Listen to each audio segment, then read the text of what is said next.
नमस्कार, मी मृणाल सावंत तुमच्या सगळ्यांचं माझ्या चॅनलवरती पुन्हा एकदा खूप खूप स्वागत करते.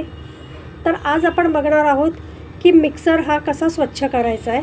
मिक्सर तर सगळे स्वच्छ करतात, परंतु आपण चटणी वाटपाचे जे डाग आपल्या मिक्सरवर लागतात ते झटकेपट कसे काढायचे ते बघायचे आहेत.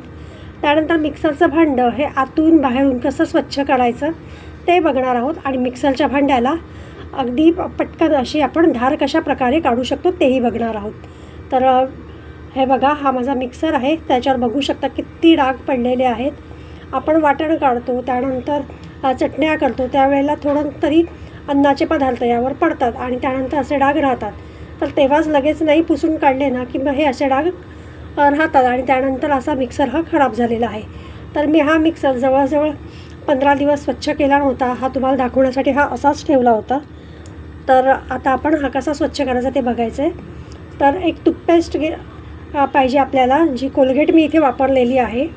त्यानंतर एक टूथब्रश घ्यायचा आहे, तो ओला करून घ्यायचा, त्यावरती टूथपेस्ट लावून घ्यायची आहे. आणि आता टूथपेस्टच्या साहाय्याने आपल्याला संपूर्ण मिक्सर असा व्यवस्थित अगदी ह्याला बघा ब्रशच्या साहाय्याने आपण लावून घ्यायचे आहे ही टूथपेस्ट. तर तुमच्याकडे टूथपेस्ट नसेल, जर पावडर असेल तर पाणी मिक्स करून तुम्ही हे लावू शकता. तर इथे पण आपल्याला लावताना तुम्ही बघू शकता खूप कोरडं असं जाणवत असेल ना, तर तिथे आपल्याला पाणी लावून घ्यायचं आहे. आता मी पुन्हा थोडीशी टूथपेस्ट घेतलेली आहे. काना कोपरे जेवढे दिसत आहेत ना, छोटे छोटे खाचा वगैरे सगळीकडे आपल्याला व्यवस्थित अगदी ही टूथपेस्ट लावून घ्यायची आहे. तर सतत पाण्याचा वापर करायचा आहे, जेणेकरून छान अगदी फेस येईल आणि स्वच्छ होईल सगळीकडून. तर हे बघा, इथे जे आपण मिक्सरचं भांडं लावतो ना, तिथे बऱ्याच वेळा खूप घाण अशी साठलेली असते, सगळं सांडून. तर हे बघा, व्यवस्थित अगदी आपल्याला सगळीकडे टूथपेस्टने घासून घ्यायचं आहे.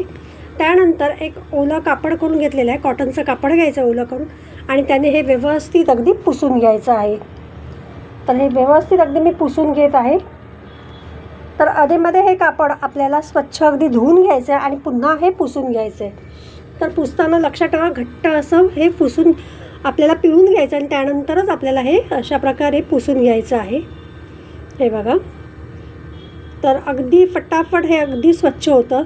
तुम्ही म्हणाल की रोजच्या रोज साफ केलं तरी पण होतं, तर होतं, नक्कीच होतं. परंतु ज्यांचा मिक्सर आता ऑलरेडी खराब झालेला आहे त्यांनी नक्की अशा प्रकारे करून बघा. खूप छान अगदी तुम्हाला अनुभव येईल. फटाफट अगदी आपला मिक्सर स्वच्छ होऊन जाईल. कोणतेही डाग पडले असतील तर छान अगदी तुम्हाला रिझल्ट दिसेल. हे बघा, या पद्धतीने पुन्हा एकदा मी कापड हे स्वच्छ अगदी धुवून घेतलेलं आहे आणि त्याने व्यवस्थित अगदी पुसून घेणार आहे. तर छान अगदी शाईन आलेली आहे, ताबडतोब तुम्हाला दिसत असेल इथे.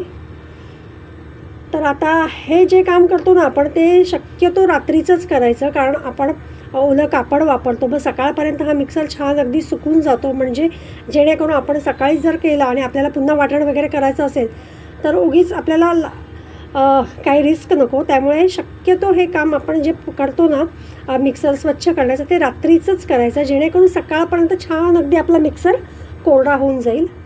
सगळीकडनं व्यवस्थित पुसून घेतल्यानंतर ही जी वायर असते ना, ती देखील आपल्याला पुसून घ्यायची आहे. हे बघा, हा या पद्धतीने. हा माझा मिक्सर खूप जुना आहे. तर एकदा आता मिक्सर हा स्वच्छ एकदा करून झाला ना की त्यानंतर नेहमी एक कापडच त्यावर ठेवायचं आहे, जेणेकरून आपण मिक्सर लावून झाल्यानंतर लगेच पुसून घ्यायचं, म्हणजे हे असं साफ करायला लागत नाही. तर इथे मला तुम्हाला दाखवायचं होतं म्हणून मी हे असं ठेवलेलं होतं स्पेशली.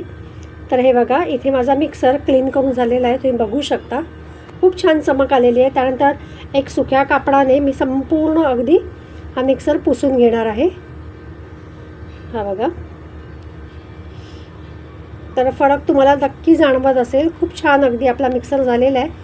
तर आता बघूया हे जे भांडं आहे ना ते कसं स्वच्छ करायचं. खूप जुनं भांडं आहे माझं, बघू शकता. खालून देखील बघा कसे घाण झालेलं आहे. हे बघा, खूप अगदी मळ वगैरे साचतो. हा अशा खाचा असतात ना, तिथे असा मळ साचतो. तर तेही आपल्याला कसे फटाफट साफ करायचं आहे ते बघायचं आहे. तुम्ही बघू शकता बघा, हँडलजवळ देखील बघा. तर नेहमी आपण हे भांडं घासतो तरी देखील हे छोटा खाचा वगैरे असतात तिथे राहून जातं आणि मळ हा साचतो. तर आपल्याला छान अगदी साफ करून घ्यायचं आहे. त्यासाठी मी पुन्हा टूथपेस्ट घेतलेली आहे आणि ब्रश ओला केला आहे, टूथपेस्ट लावून घेतली आहे त्यावर, आणि व्यवस्थित अगदी हे आता घासून घ्यायचं आहे. जिथे छोट्या छोट्या खाचा आहेत ना तिकडे सगळीकडे आपल्याला हे बघा ब्रशच्या साहाय्याने घासून घ्यायचं आहे. ते छान अगदी आपल्याला ब्रशच्या साहाय्याने घासता येतं, खाचाखुचांमध्ये व्यवस्थित घालून आपल्याला क्लीन करता येतं.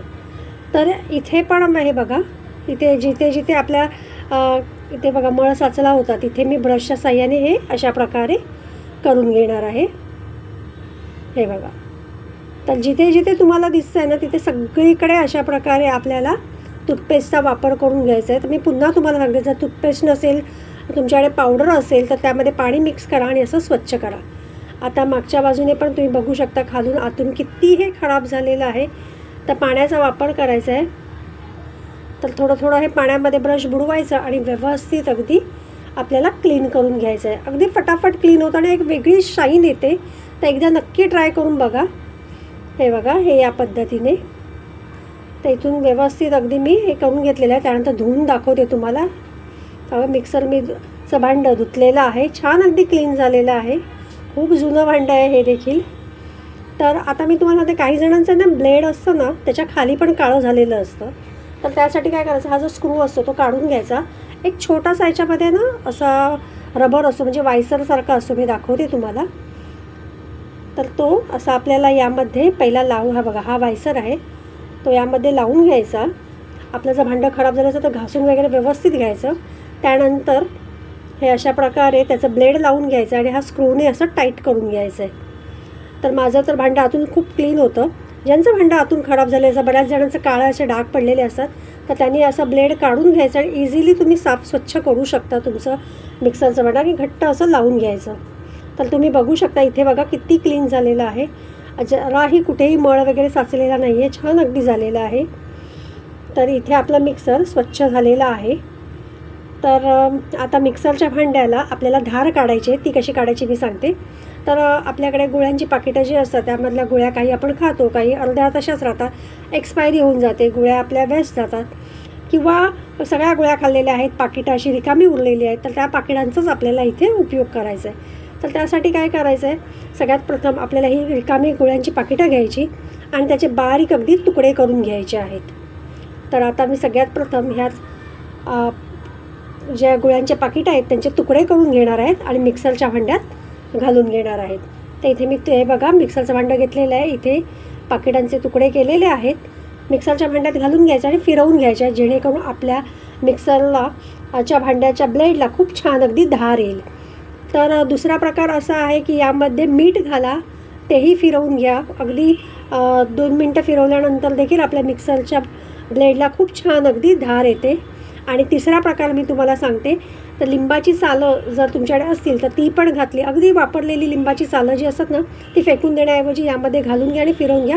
खूप छान अगदी मिक्सरच्या भांड्याला धार येते.